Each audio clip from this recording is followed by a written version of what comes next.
Hey guys, welcome to another professional development. Today's going to be a great webinar. We have Sean Nevels here from Shape America. Sean is the program manager for COVID-19, and today's webinar is all about COVID-19 resources. We're going to be going over some resources, some that you may be familiar with, some new ones, and importantly, how to implement those into our education and really try and better our offerings day by day as best as we can. Before we get started, I want to go over three things just to make sure that everybody is in tune with what's going on at the state level and national level, some websites to make sure that we're aware of. First is making sure that you guys are checking out the DESE website. There's always new resources and stuff posted almost weekly that is available for use. Second, make sure you're checking out MoShape. If you're not a member, get on MoShape and become a member. There's tons of resources, great upcoming events, professional development. It's a great network to be a part of to get a lot of support in anything you guys might need. Third and last, shameless plug for Sean, Shape America. If you're a physical educator, you're in health education, Shape America is where it's at. I'm on that website almost every day, looking at resources for teachers or kind of seeing what's going on and communicating with them constantly. And so those are three websites that I really believe that everybody here should be a part of. Lots of great resources, networking opportunities, professional development, things that we can all use. Today, again, we got Sean Nevels. Today's episode is about COVID-19 resources. We are going to be recording this for future viewing for anybody that is able to come on and view it. This will be available on the DESE Professional Development tab on the website. After this, Sean and I may kind of brainstorm a couple of questions that some people may have, so we can kind of hit some of those, and then we'll go from there. But I'll stop talking. I'm going to give the floor to Sean and look forward to maybe posting some Q&A type stuff with Sean after he's done. But go ahead, Sean. As always, thank you, Zach. I appreciate it. This is Sean Nevels again, like Zach said, with Shape America, the Society of Health and Physical Educators. Quick background on me. Before Shape America, I was actually in Zach's seat as Director of Health and Physical Education for the Missouri Department of Elementary and Secondary Education, and also have a few years of teaching experience in the classroom as a high school physical educator and adaptive physical educator, and then coached football and track. So pretty well-rounded in the work I do. I'm very fortunate to be a part of Shape and, really address COVID-19 and what that means for health and physical education during this time and after the pandemic. So let's get to it. So the main objective for this conversation is to discuss the CDC and Shape America resources that promote standards-based health and physical education, whether you're in person or virtual, and also making sure we're talking about physical activity, because we want our students to not just be physically active in the classroom or use those skills in the classroom, but after they leave, we want them to be just as active. So, Happy New Year. It is 2021. We made it, right? We made it through 2020. We're here. Hopefully you are excited about what this year brings. I know it may have been a crazy start, but there's still plenty of time left and plenty of time to learn new things and be your best self, be the best educator you can be. But one thing we always like to address, especially for our educators, is self-care. And if you see the slide here, one of the ways we try to address that and promote that is through a mindful minute. And we don't have to do it here in this space, but you can just easily see, close your eyes, focus on your breathing and notice what's around you. And you can set a clock, set a time, 60 minutes, 30 minutes, whatever time you have. Especially for our teachers, if you're virtual and you got some time in between, you can do it. Or if you're in person and you're on your conference period, finding that time to address your care. And once again, take care of yourself, right? So I say that to say Mindful Minute is a part of Health Moves Minds, which is our first resource in this conversation. Actually, I had a timer down there. Forgot I had that one. But Health Moves Minds, which is a service learning program through Shape America, one of our flagship programs that offers social and emotional lessons, fundraising opportunities and things like that. So if you can see there onto the right side of the screen, it's just another one of those activities, kind of a check-in with your students. that you can use. So please check that out, especially during this time of COVID, which I won't talk too much about in this conversation, but addressing the trauma that a lot of us are facing during this time. So, the Society of Health and Physical Educators. If you're not a member and you're wondering who we are and what it is we do, real quick, I can just kind of read through this. But Shape America is the Society of Health and Physical Educators. We serve as the voice for 200,000 plus health and physical educators and professionals across the U.S. The organization's extensive community includes a diverse membership of health and physical educators, as well as advocates, supporters, and 50 plus state affiliates. Like Zach said, MoShape is one of the state affiliates. I am a member of MoShape myself because I am a Missouri resident, and I serve on their strategic plan task force and equity, diversity, inclusion task force. So I do everything I can at the state level as well as the national level to really address the benefits of health and physical education and make sure I'm doing my part to be a resource and advocate as well, as it says there. Skipping through that next sentence, but for decades, Shape America's national standards for K-12 physical education have served as the foundation for well-designed physical education programs across the country. And the organization was also a proud member of the coalition that developed the national health education standards. And we'll actually talk about those national health education standards here in a bit because there's some big news coming through Shape America. But last, let's finish with that mission and the mission and vision, a nation where all children are prepared to lead healthy, physically active lives, and then the mission to advance professional practice and promote research related to health and physical education, physical activity, sport, and dance. And MoShape, through MoShape, it's a free membership. And then also Shape America offers a free account where you can access resources, webinars, free webinars, and things like that. So please, please, please, if anything, if you're going to take anything from this conversation, please join MoShape and, do your part to volunteer or just connect and network at the state level. And also please be a part of Shape America and be a part of that community, be a part of our health and physical education community. We take all teachers pre-K through 12 and higher education and people just interested in practice.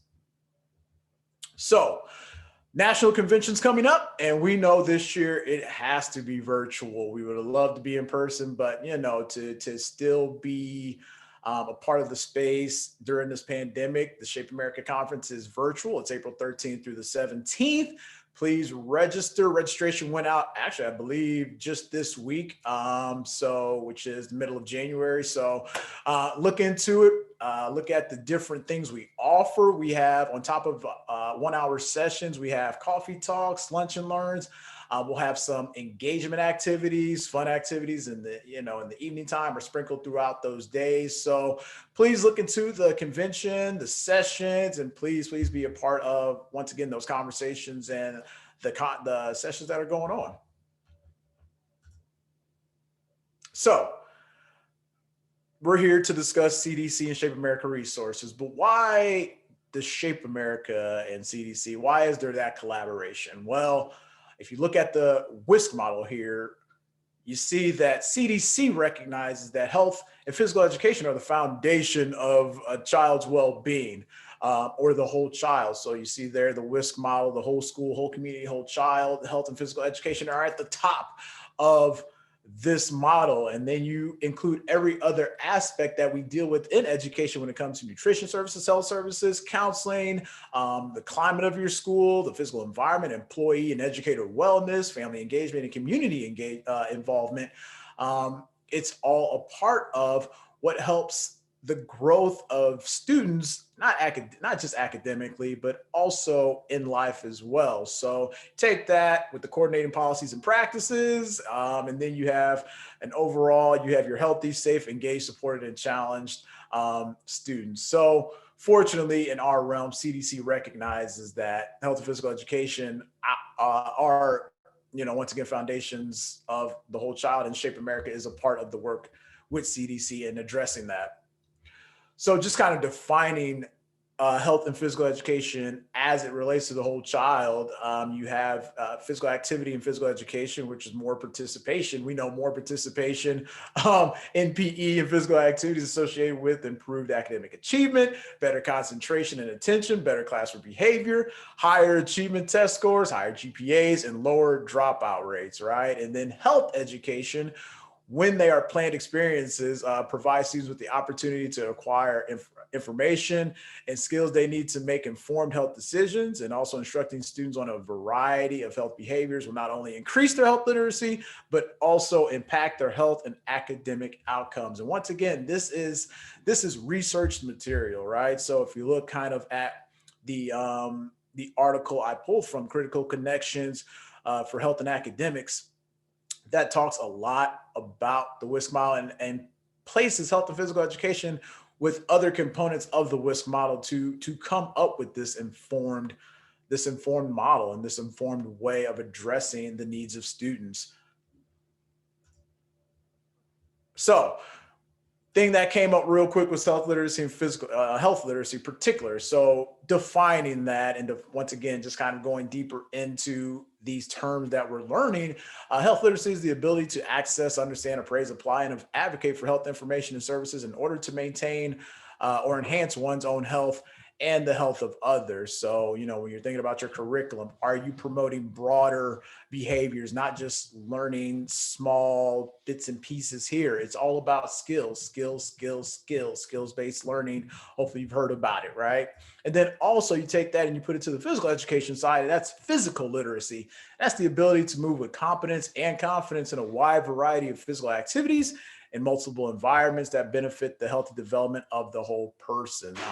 Once again, placing those skills that we're learning, simple standards, and placing those and putting those into the overall development of a student. So just wanted to show you those definitions so you understood what those terms mean, and, you know, be able to start using them, especially when we're talking about education and well-rounded education. We think about, you know, math literacy, reading literacy. Well, in our realm, we have health literacy and physical literacy.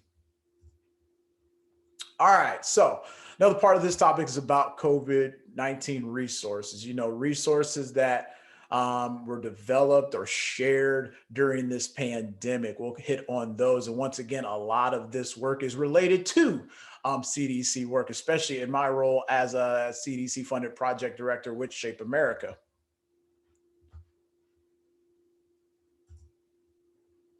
To kind of go over some of those resources and kind of recap some resources that we created, some of the ones that were really successful during this time. I'll kind of dig into the report that was recently submitted, that I submitted recently, the recent CDC report from Q1, really when this pandemic heated up. And if you see the dates there, it says June through September, but a lot of this work started back in March as schools closed. And we knew, you know, that the situation we in was really, really tense. So one of the big resources that we released were the guidelines for K-12 online physical education. And actually, it was a resource that had been there pre-pandemic. But because of the switch to virtual learning for a lot of districts in our nation, it became a big resource for teachers to not just learn about what that may look like for their classrooms, but also a piece of advocacy for educators to give to their administrators, so administrators understand that we still need to have health and physical education even during this pandemic and virtual teaching, right? And that reached out to 29,857 stakeholders during this time. Another resource we had was physical activity logs. So, you know, we have our guidelines and our guidance for online physical education, but now what are resources we need? And one of the ones that was pretty hot was the physical activity logs. And this is just an example of one of those many logs that was available through Shape America during this time. And that reached over 30,000 people during this time as well. And then our biggest resource that we created and that we released, I believe, sometime in the spring, was the school reentry considerations. And that was a big collaborative document with the help of Alliance of Healthier Generation. Some of these partners we'll talk about here later, but it was basically just our grand old document that spoke about, you know, equity in during this time of COVID and what that means for health and physical education, gave lessons, offered lessons, just a whole lot of things. So much I can't even, I can't even put it into words right now, but hopefully you're able to go through it if you haven't already done so, and just look through the things that are there. It talks about, making that transition, assessment for health physical education, just so many things. And that one just hit just under 100,000. So webinars we touched on. So yes, we have these great documents and materials, but what's learning around that? One of the many webinars we came out with was the online and hybrid best practices for delivering those methods of learning. That reached roughly close to 3,000 people. And that was actually led by Brad Brummel in Springfield Public Schools and his team that created a pretty robust virtual curriculum. I was a part of that team when I was a teacher in Springfield and creating that curriculum. So that was really hot to have on the national level and share that information with people that are learning and having to create their own virtual classrooms and virtual curriculum. And then also to supplement the release of the reentry considerations, we had a 2-part webinar which was effective teaching practices for K-12 health educators and physical educators using these school reentry considerations. And that reached over 11,000 participants.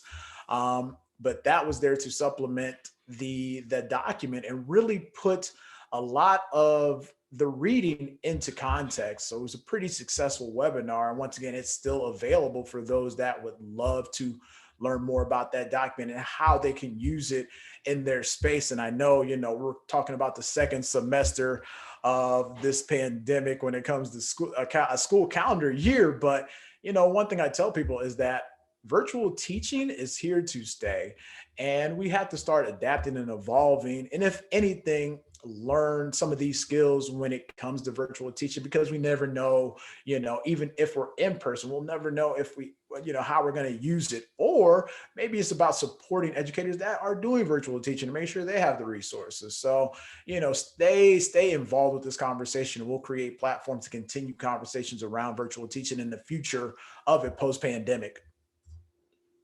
So some recent webinars we created after, when school started and, things were kind of rolling, some webinars we created. One was strategies for effective teaching in health education, teacher education, and physical education, teacher education programs during the COVID era. And a lot of those resources you saw talked about K-12, public schools. Well, what about higher education? Well, fortunately, our prep council, professional prep council with Shape America came together and said, hey, let's have this topic around the reentry considerations and guidance for our higher education programs, because we want to be able to not only support professors, instructors, and administrators in higher ed, but also those student teachers, those future professionals. We want to be able to support them in their learning during this pandemic. And then also ideas for equitable and accessible teaching in health and physical education, which was hosted by Michelle Carter with Shape America. And, that talked about, those issues of access and technology and how can we address that in the space of health and physical education, once again, for virtual and hybrid teaching. So all in all, when it came to that first report I submitted, how well did we do? And we reached nearly 500,000 people, 500,000 stakeholders. And that matters. That matters to have that reach to help educators during this such important time. It's great to have our organization here and always be there to do good things when, teaching for us is easy, but what about in these hard times? So to have that reach matters, to really equate what we've done in such a short time during this pandemic matters. And we always want to remind you all that we're here to give you resources, but to offer support. So, always be willing to reach out to somebody at Shape, especially myself, because I always love to hear from you and what you need and what are we missing to address this time, especially. So back to the CDC work and other funded non-government organizations that do this work in healthy schools. We know for sure Missouri is one of the CDC healthy school states. But some of those national partners that we collaborate with in this work, obviously us for physical activity and physical education, but also the National Network of Public Health Institutes, which also address physical education and physical activity. We have the Alliance for Healthier Generation, which deals with school nutrition and services and out of school time. Boys and Girls Club of America, which is great for out of school time. Then the National Association for School Nurses, which deals with school health services. We all come together because, once again, if you think back to that WISC model, we need partners in all of those realms to help and support communities, schools, and ultimately students. So we do a lot of collaborative work together. I'll kind of show you another resource here that we created in conjunction with a lot of the CDC funded work, especially during the pandemic. And that was with the Kaiser Permanente as a partner, is planning for the next normal at school, right? So the version 1, this is version 2 that was released back in October. Version 1 was planning for, school reopening and things like that. Well, once again, every day in the COVID world seems to be a new day. So, getting into this next semester and then think about the 2021-2022 school year is the next normal, right? So this was a great resource. And in version 2 of it, we released a 5-point checklist addressing physical activity, physical education, and health education. Health education wasn't necessarily a big part of version 1. Well, here in version 2 that was just released, health education is addressed more. And you have those 5 points to hit on as, you're thinking about, your semester, your curriculum, or even the next school year. But, part 1 is requiring physical and health education instruction, especially in Missouri, where we have certain credits that students need to meet for graduation. We have our fitness testing, which is mandated for 5th, 7th, and 9th grades. And then also making sure that elementary students particularly are getting their required amount of minutes a week in health and physical education. We know it's required. Making necessary accommodations, especially if you're in person, practicing physical distancing, recommending possibly mask in areas where it's needed, things like that. If you're virtual teaching, what does that look like? Hybrid schedule. How do you stagger your instruction for students being in person and then giving them the skills to do things when they're not physically in your class? Providing professional development. Zach particularly doing a great job to making sure, particularly for those in our state, they have these resources and these conversations, these videos to always refer back to. Once again, offering recess. Think about the physical activity piece, like we were saying earlier. It still matters. Yes, we have our class time, but we want students to be able to do more outside of that because we want to, if anything, hit that 60-minute a day mark recommended by the CDC. Then offering physical activity in person or virtually. So something I came across and I heard about was, it just went blank in my mind here, but virtual physical activity clubs. There you go. So if you think, maybe when you're in person, you have a walking club that meets. Well, can you find a way to do that in a virtual environment? And once again, doing it while practicing healthy things and guidance and so forth. All right. So back to check 1 on that last slide we saw. What are some resources that we have when it comes to curriculum? If you're thinking about, having to redo curriculum, and 2 bits and pieces we have, the first one on the right side is the Physical Education Curriculum Analysis Tool, the PCAT, which came out in 2019. It's another CDC resource, all inclusive, containing all the standards and grade level outcomes to address your curriculum. And, what parts of it do you have? Where are the gaps? Where can you add? How do you create a curriculum team to address all this, especially if you're doing a whole school, department, or district overhaul of your curriculum? So it gives you all the steps and guidance you need to make that happen. And then on the left side, the Health Education Curriculum Analysis Tool of 2012, which gives you the same things, but on the health education side, looking at all those standards, how do you create a team, so on and so forth. Both of these resources on the CDC website do offer online training. So you know, if you don't want to physically pick up the book, you can do it digitally and do the digital training to go over these resources. Now, if you're looking at the dates on each one, the PCAT is 2019, and the HECAT, the health education curriculum tool, is 2012. Well, as I was saying about the national standards, a big win for Shape America that we just launched this week is that we now own the national health education standards. And what that means is now we get to update them. The standards haven't been updated since 2007. So a lot has happened since then. And, you know, fortunately, in the pandemic, now is a great time to look at our health education standards and go through the process of revising them on a national scale. So for those that are truly interested, and I know specifically in Missouri, make sure you're on the lookout and paying attention to what's happening with those.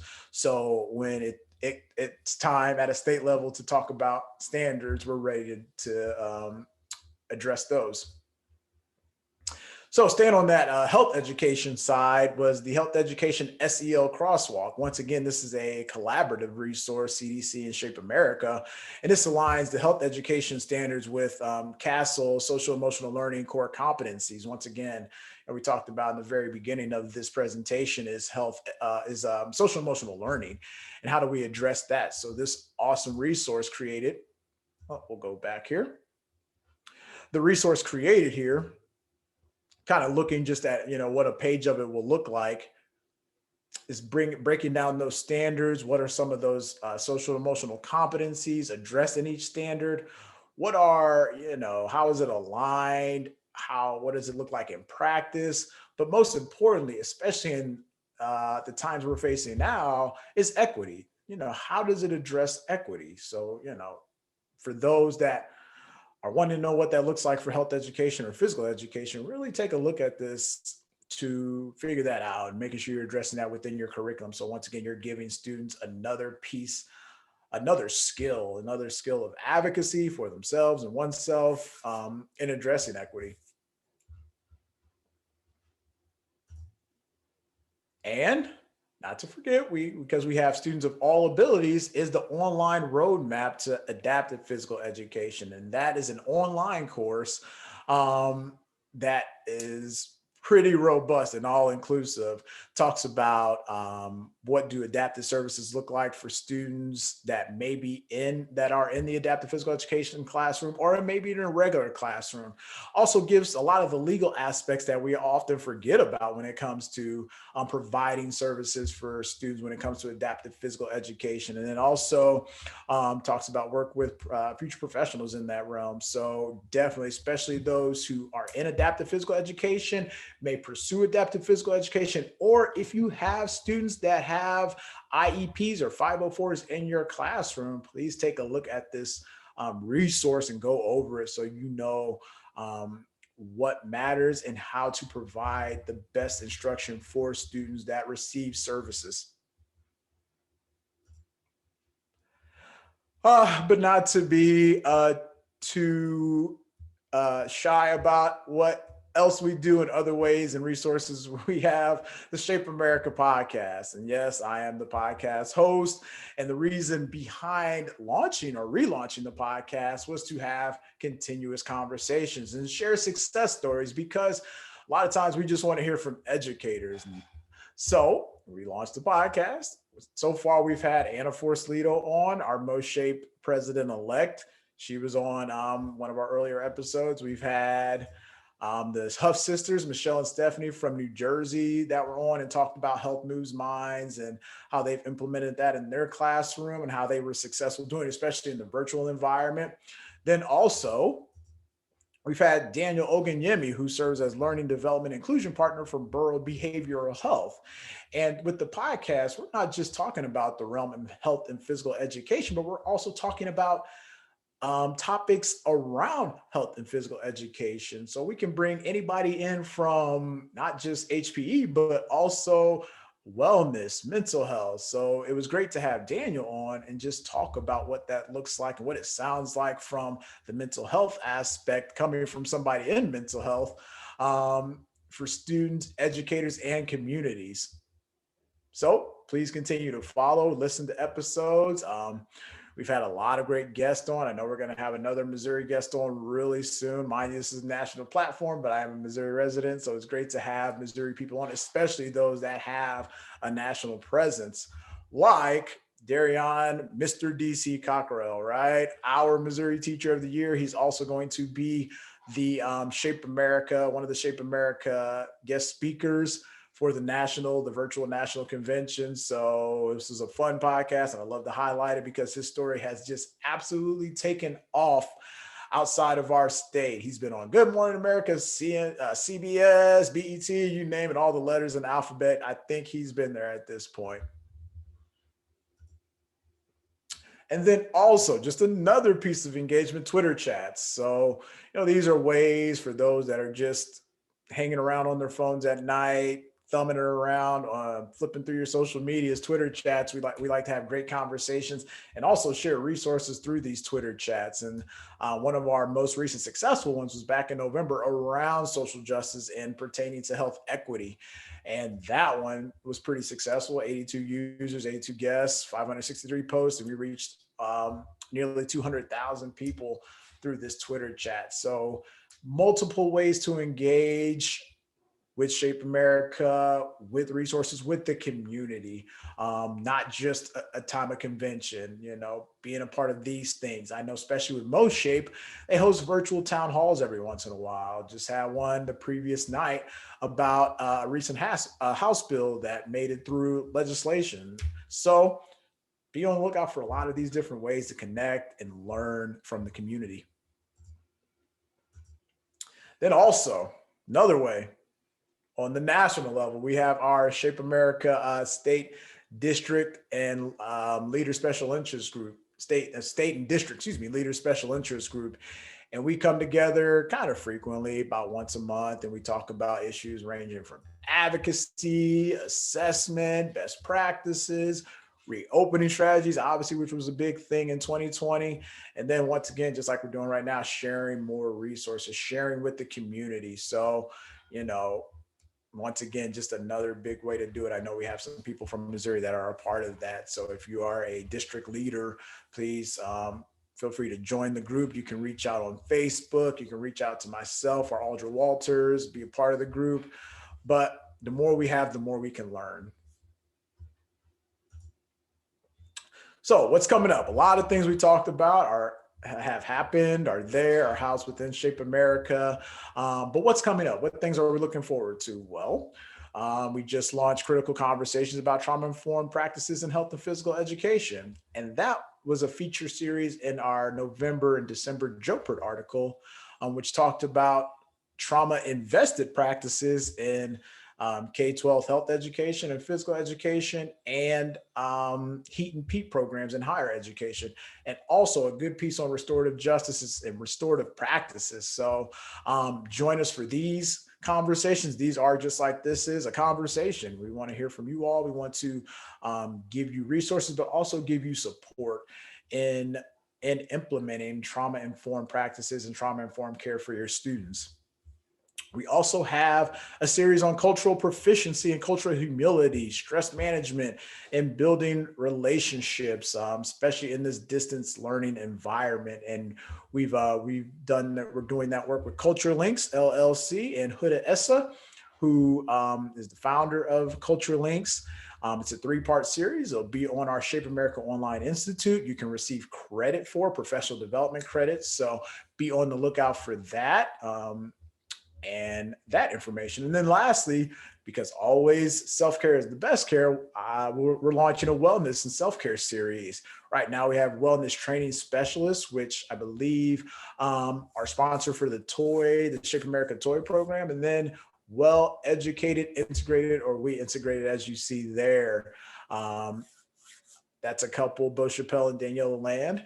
they do a lot of wellness practices with educators. So really looking forward to that. Someone's going to be on the lookout for that as well, to just learn more about how to be the best you can be.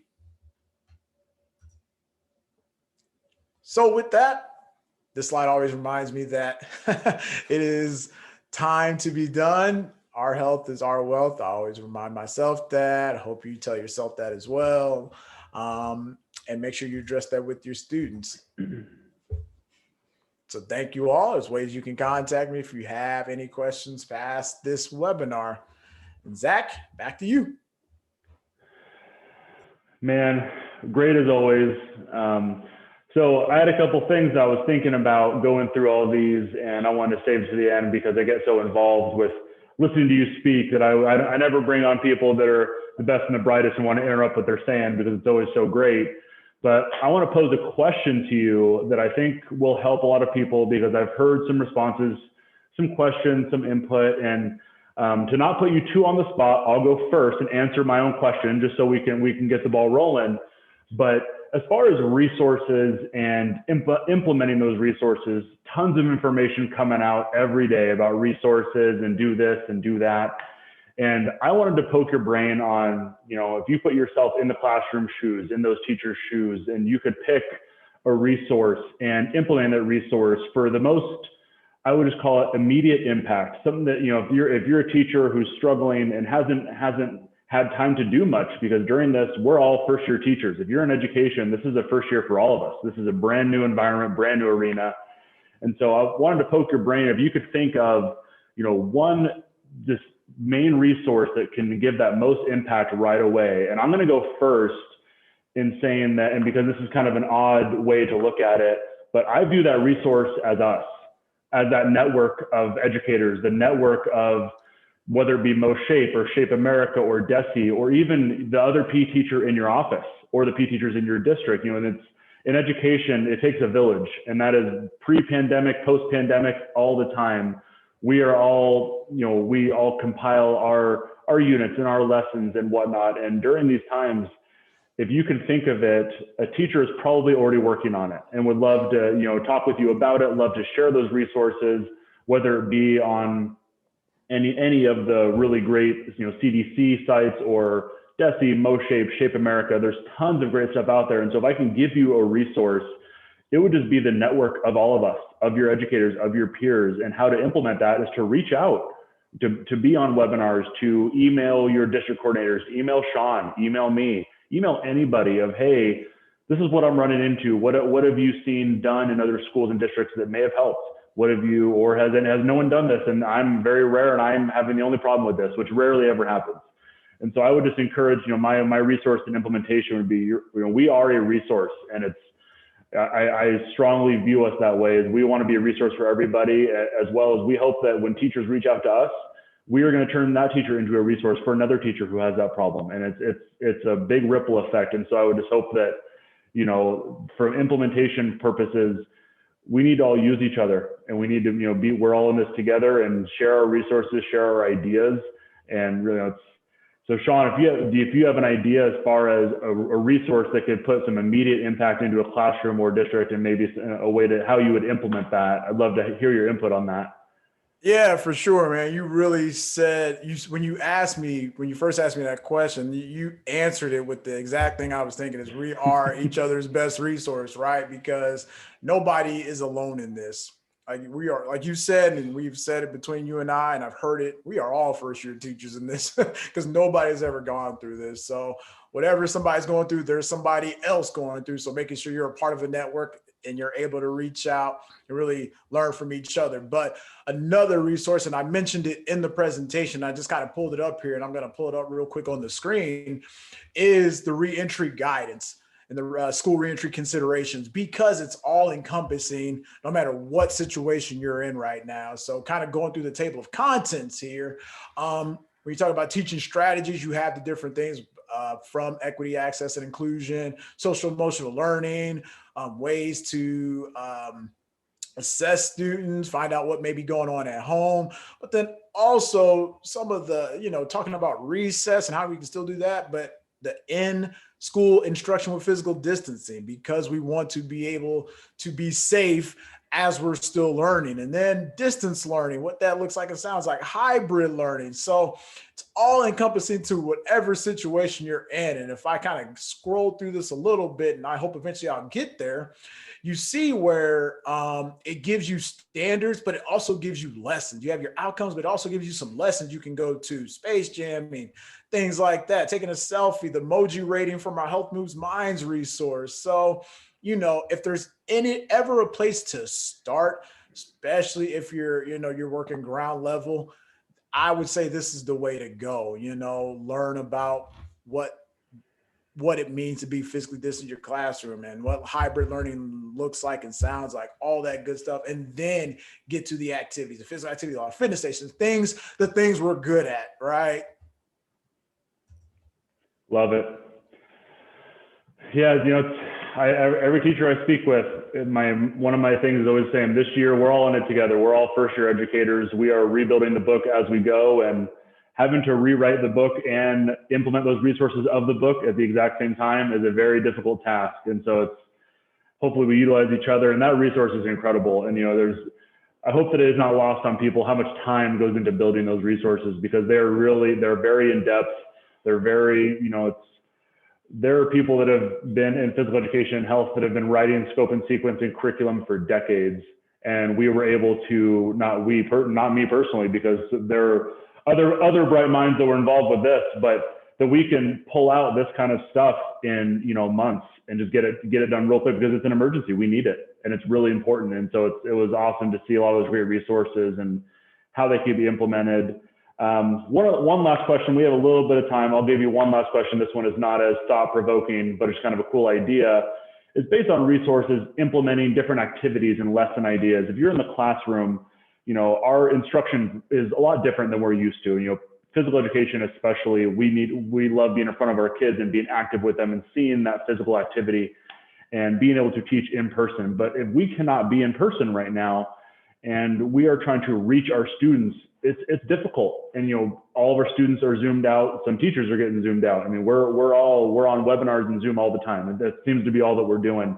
If you can think of any kind of activity that is dominantly a distant activity, where it's easy to do over the computer, maybe isn't, I would even challenge us to think of something not physically active, something that is I've been speaking with some teachers where I've been having a lot of people focus on the standards that are not physically active. Think of the cognitive portions and the affective domains, and really seeing the value in our health and the value of finding the benefit of how can we focus on things that we maybe don't focus on as much when we have our kids in that track and field lesson or in that basketball unit. Those units, this is a good opportunity for us to focus on some things that we don't get a lot of time to focus on as much, because we're focused on that physical domain.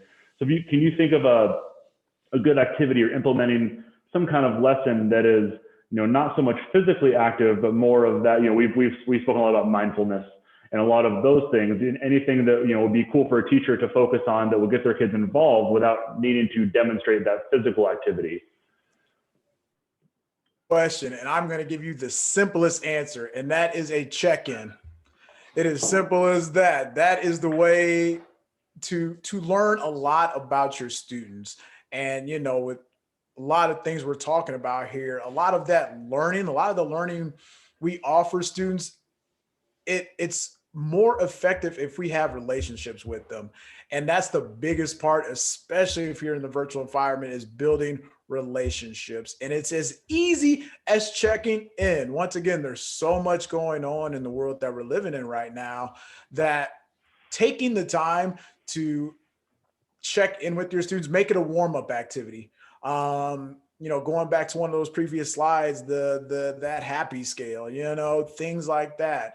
I was on a webinar last night, and a teacher from Chicago Public Schools, she has a list of questions that she asks every day. And the thing about a check-in too, especially if you're in that virtual environment, a lot of those students that are, dealing with a struggling home situation and that don't want to show their face, we're fortunate that we still have these chat features that they can use, right?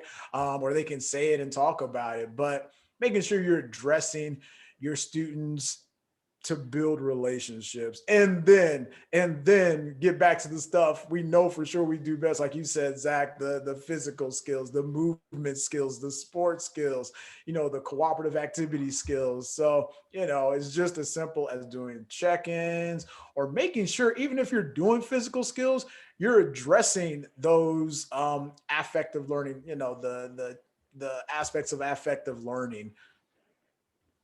Yes, it's funny in physical education, notoriously, our time on contact with students seems to get less and less.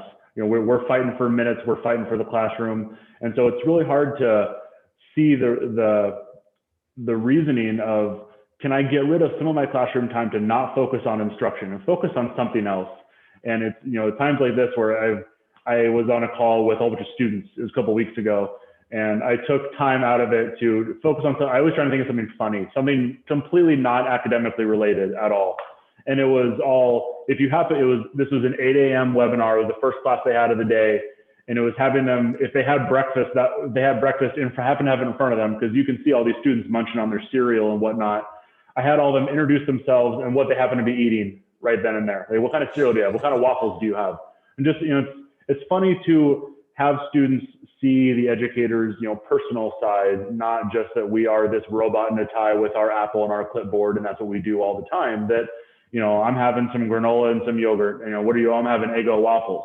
I'm having, my mom made me pancakes, just to kind of lighten the mood and get them to understand that it's okay that we're in this together, but we're all human. We're just trying to get through this, and this doesn't need to be super serious academic all the time, but we really want to focus on that mental wellness and that emotional well-being of, we're all in this together, just set the mood, relax a little bit. And so sometimes it's good to focus on the things that we're not supposed to focus on our curriculum, but that help better us as teachers and helps make our classroom a more fun place to be, which I think right now is really important.